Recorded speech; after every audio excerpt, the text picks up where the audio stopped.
طلع البدر علينا من ثنيات الوداع وجب الشكر علينا ما دعا لله ما دعا لله.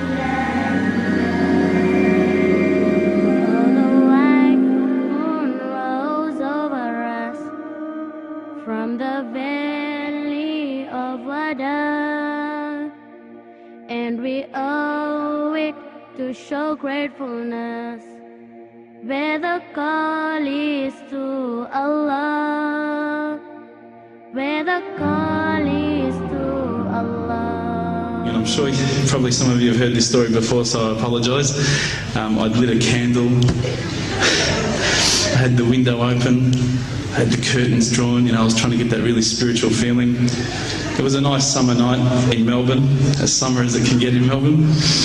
And I was sitting there thinking, this is it, this is the night. I'd been, investigating all the spiritual proofs, all the scientific proofs about the fact that the mountains are the pegs, about, how the embryo develops inside, the woman, all these amazing proofs, but I still needed that little push. It's like I was on the edge of a cliff, I was ready to jump, I just needed a push. So I was sitting there, it was very quiet. I was reading Quran, and I stopped. I said, Allah, this is my moment. This is the time I'm about to jump into Islam. All I need is just a sign. Just a little sign, nothing huge, maybe a bolt of lightning. Maybe half the house could fall down or something, just small. It's small for you, man. You created the earth, come on. So I sat there. I was waiting for the candle to start lighting up to 4 metres high like in the movies. And I go, okay, go. And subhanAllah, nothing, absolutely nothing happened. I was really disappointed, to be honest.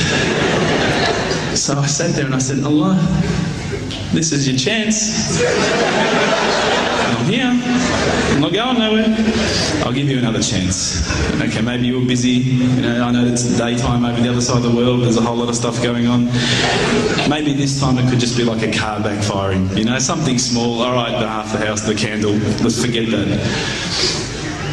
A bird could fart outside. I don't care. Just anything.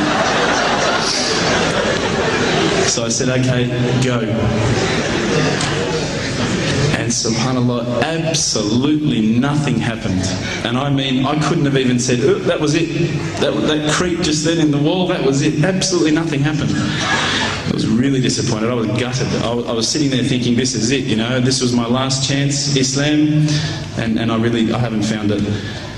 I pulled back the Quran, I turned back to where I was reading. SubhanAllah, the very next verse on the next page, for those of you who ask for signs, have we not shown you enough already? Look around you, look at the stars, look at the sun, look at water. These are the signs for the people of knowledge. SubhanAllah.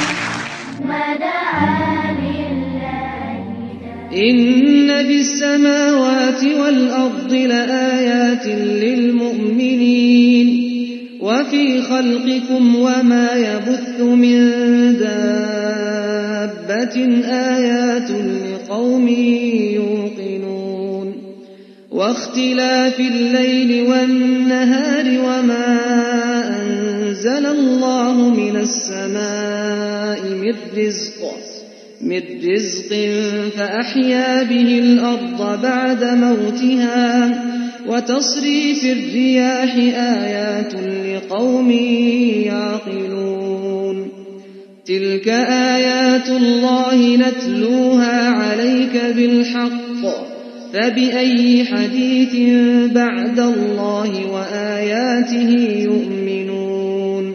Oh, the white moon rose over us from the valley.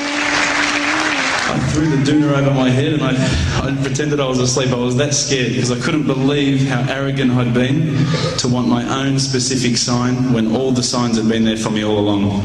The fact that we have this world, the fact that there is this creation, these are the signs for all of us. The next day I decided this is it, I'm becoming a Muslim.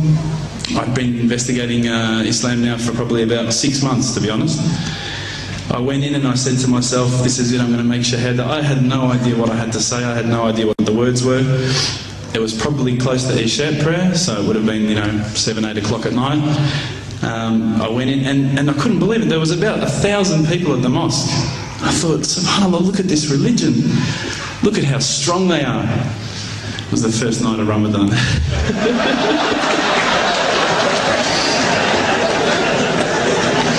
Ramadan Muslims. So I sat there and I was very nervous, I must admit. I got up and this person's going to me, you got to say these words, bro, Ashhadu. I'm going, what? Ash what?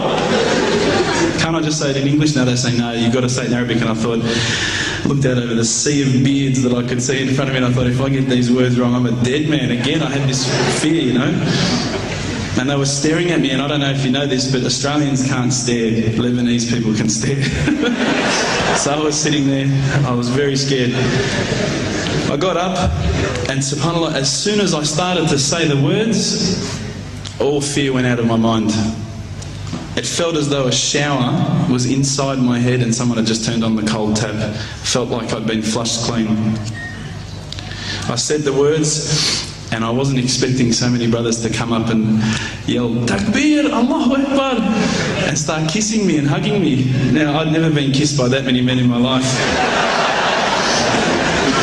But it was a beautiful day, I must admit. And that day was the day that I had more brothers than I could ever imagine, more sisters as well. But I guess since that day I've never looked back. My family, I think initially were very worried that I was going to be, I guess, a little bit weird towards them. They thought that I was going to break out the AK-47s and the grenades. But they realised, I think, soon that this religion was actually making me a better person.